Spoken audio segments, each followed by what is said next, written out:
देखिए, कोविड के समय जब वायरस के कारण से हर व्यक्ति संक्रमित होकर के अपने जीवन को बचाने की लड़ाई लड़ रहा था, उस समय ऑक्सीजन की आवश्यकता थी और उस ऑक्सीजन की सप्लाई के लिए सभी लोगों ने, सिर्फ विधायकों ने नहीं, आम जनता भी जो है सामने आकर के उन्होंने भी अपने सहयोग से, दानदाताओं ने ऑक्सीजन कंसंट्रेटर्स की सप्लाई मंगवाई और मंगवा करके हर उस आवश्यक व्यक्ति को ऑक्सीजन उपलब्ध कराई जिसको आवश्यकता थी। और उसी के तहत 25 लाख रुपए के कंसंट्रेटर की खरीद के लिए मेरे द्वारा विधायक मत से स्वीकृति दी गई और ये कहा गया कि 10 लीटर ऑक्सीजन वाले कंसंट्रेटर खरीदे जाएं। अभी आप दोनों कंसंट्रेटर देख रहे हैं। 10 लीटर के नाम पर सरकार द्वारा 2 लीटर के ऑक्सीजन कंसंट्रेटर खरीदे गए और वो 2 लीटर के ऑक्सीजन कंसंट्रेटर जिसकी मार्केट वैल्यू, मैं आज की बात नहीं करी, उसी समय की बात कर रही हूँ, उसकी मार्केट वैल्यू उस समय 30 से 35 हज़ार रुपये थी। उस मार्केट वैल्यू के कंसंट्रेटर को 92,000 रुपये में सरकार द्वारा खरीदा गया और 2 लीटर की बजाय, मतलब 10 लीटर की बजाय 2 लीटर के ऑक्सीजन कंसंट्रेटर वो खरीदे गए। और जब मेरे द्वारा ये सवाल लगाया गया, कलेक्टर को मैंने शिकायत करी, तो आप ये देखिए कि किस तरह से एक व्यक्ति दूसरे व्यक्ति को बचाने का काम करता है। ये रिपोर्ट मुझे कल ही प्राप्त हुई है, क्योंकि जब मैंने विधानसभा में सवाल लगाया तो डॉक्टर्स की कमेटी बनाई गई और डॉक्टर की कमेटी के माध्यम से, है ना, इसकी जाँच की गई और उस जाँच कमेटी में इंजीनियर आकाश सेन सदस्य जाँच कमेटी के थे और डॉक्टर अरविंद खरे थे जो जांच कमेटी के सदस्य थे, डॉक्टर नीरज गुप्ता जी थे जो जांच कमेटी के सदस्य थे।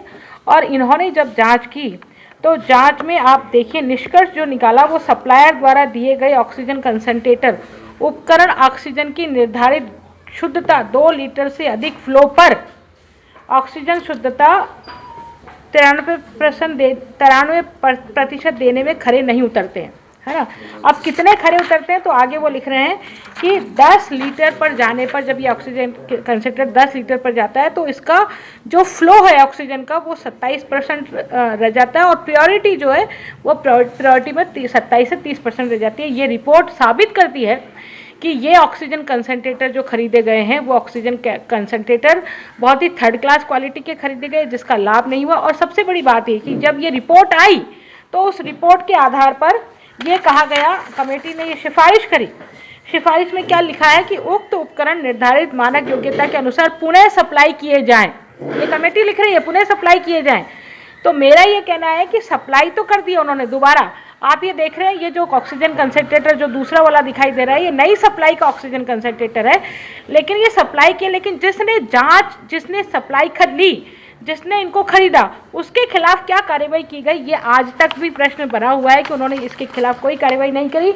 और ये देखिए, ये जिला कलेक्टर को लिखा है, जिला कार्यालय द्वारा, CMHO कार्यालय द्वारा, इसमें लिखा है कि हमने 100 कंसंट्रेटर, इसके बिंदु संख्या 5 में लिखा है कि यह फर्म दिनांक 13/5/2021 को अनुबंध पत्र में सुरक्षा राशि के इस कार्यालय में जमा कराए जाने से इस कार्यालय के पत्रांक 4640 दिनांक 14/5/2021 द्वारा 100 नग, मतलब इसी टेंडर में 100 नग स्मार्ट सिटी के तहत कार्यालय जिला औषधि भंडार एवं माननीय विधायक महोदय अजमेर दक्षिण के स्थानीय विधायक मत से 13 नग सैटेलाइट चिकित्सालय आदर्श नगर एवं 13 नग शहरी स्वास्थ्य केंद्र चंद्रोदय अजमेर के कुल 126 नग ऑक्सीजन कंसंट्रेटर 10 लीटर की क्षमता का कार्यादेश दिया गया है।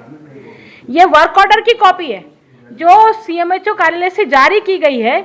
इस वर्क ऑर्डर की कॉपी में 10 लीटर का ऑक्सीजन कंसंट्रेटर वो कह रहे हैं और 126 नग की सप्लाई हुई है। तो मेरा यह प्रश्न है कि जब 126 कंसंट्रेटर इसी का टेंडर की कॉपी में एक साथ टेंडर में एक जैसे खरीदे गए तो ये 26 की ही जांच हुई है सिर्फ, बाकी के 100 जो ऑक्सीजन कंसंट्रेटर है उनकी जांच क्यों नहीं की गई, क्योंकि वो भी इसी टेंडर में खरीदे गए, एक ही टेंडर में एक ही प्रकार का ऑक्सीजन कंसंट्रेटर खरीदा गया। ऐसी स्थिति में ये 26 तो बदल दिए गए, परंतु वो जो 100 है वो क्यों नहीं बदले गए, क्योंकि वो भी अधिक कीमत पर खरीदे गए थे। तो ये मैं आरोप लगाना चाहती हूँ इस सरकार पर कि इस सरकार ने कोविड को देखते हुए कितना भ्रष्टाचार किया, कितनी कमीशनखोरी इस सरकार में की गई है, और जिसका हम और आप अंदाज नहीं लगा सकते। इसी तरह से इसके साथ ही एक विषय और मैं आपको निवेदन करना चाहती हूँ, उस विषय में है, आज अभी मैंने सवाल लगाया था विधानसभा में कि आना सागर एक्वायर की गई लैंड है ना, उस एक्वायर लैंड में कितने खसरे आपने एक्वायर किए।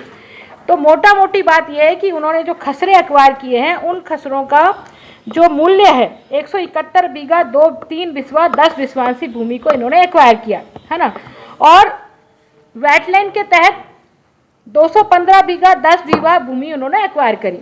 तो 200 बीघा भूमि तो आपने वेटलैंड के लिए एक्वायर करी है, और 171 बीघा 3 बिस्वा 10 बिस्वांसी आपने आना सागर झील के संरक्षण के लिए एक्वायर करी है। इसमें से जो मुआवजा बनता है वो मुआवजा जो है आज तक आपने सरकार ने जमा नहीं कराया है। इस भूमि के खातेदारों को वो मुआवजा आज तक जमा नहीं हुआ है। बिना मुआवजा दिए उनकी भूमि पर जिसको आपने एक्वायर करी है, जिसका कब्जा आपके पास नहीं है, आज तक कब्जा नहीं है, उस भूमि पर स्मार्ट सिटी के तहत चौपाटी आपने बना दी, और चौपाटी में भी जिन खसरों में बनाई है उन खसरों को छोड़ करके कुछ खसरे जो झील के अंदर ही आते हैं उन खसरों को आपने छोड़ दिया, और किस आधार पर आपने छोड़ा, ये बहुत बड़ा प्रश्न चिन्ह है। इसमें भी बहुत बड़ा भ्रष्टाचार हुआ है। इन खसरों को छोड़ने के पीछे भी बहुत बड़ा भ्रष्टाचार हुआ है। उनको जिनसे आपकी मिलीभगत हो गई, उन खसरों को आपने छोड़ दिया। जिनसे आपकी मिलीभगत नहीं हुई, उन खसरों को आपने नहीं छोड़ा, उनके ऊपर चौपाटी बना दी, और चौपाटी बनाने के बाद में वो खसरों का मुआवजा आपने आज तक नहीं दिया। वो खसरे आपने कब्जे में नहीं लिए आज तक, उसके बावजूद भी आपने किस आधार पर चौपाटी बनाई गई। तो ये भी बहुत बड़ा भ्रष्टाचार इस स्मार्ट सिटी के तहत बनाई गई चौपाटी में हुआ है। तो दोनों ही प्रकरण स्मार्ट सिटी के, एक प्रकरण आना सागर झील में चौपाटी बनाना और लैंड एक्विजिशन का है, और दूसरा प्रकरण ये ऑक्सीजन कंसंट्रेटर की खरीद का है। तो इतना ही कहना चाहूँगी। हाँ वो भी बनाए होंगे उसी में, बिल्कुल।